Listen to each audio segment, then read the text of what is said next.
Friends, இன்னைக்கு mothers டேக்காக நம்ம பிரியாணி செய்ய போகிறோம். இது வெஜிடபிள்ஸ், இது வந்து பிரியாணி ஸ்பைசஸ். இன்னைக்கு யாரோட ஹெல்ப்போட செய்ய போகிறோம் தெரியுமா? காலனியா சுகுமார் ப்ளஸ் சுகுமார் துரைசாமி. வாங்க. நெக்ஸ்ட் ஆனியன் ஆட் பண்ணிக்கலாம். அண்ட் கைஸ், முக்கியமாக இது அம்மா செய்ய போகிறது இல்லை, அம்மா ஜஸ்ட் ஹெல்ப் தான் பண்ண போகிறாங்க. என்னெல்லாம் போடணுன்னு ஃபுல்லாக நானும் அப்பாவும் தான் பண்ண போகிறோம்.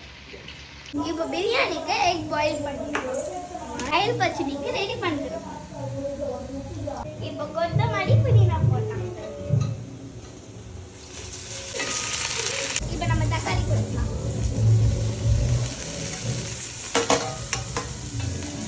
இதில் இருக்கிற எல்லா ஸ்பைசஸும் உள்ளே போட்டுடலாம். இப்போ கர்ட் மிக்ஸ் பண்ணிடலாம்.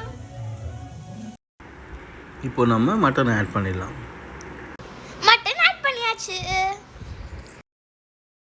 ஓகே, இப்போ நம்ம அரிசியே உள்ள போடலாம். சுகுட் மட்டும் அடிச்சிடலாம். பிரியாணி ரெடி. அது கூட சில்லி சிக்கனும் ரெடி. மம்மிக்காக பிரியாணியும் சில்லி சிக்கனும் ready. Mummy thank you Thangam. I love you. மறக்காம subscribe and like பண்ணிருங்க. இன்ஸ்டால பாத்துக்கிட்டு இருந்தீங்கன்னா ஹார்ட் போட்டு ஃபாலோ பண்ணிருங்க. Bye by.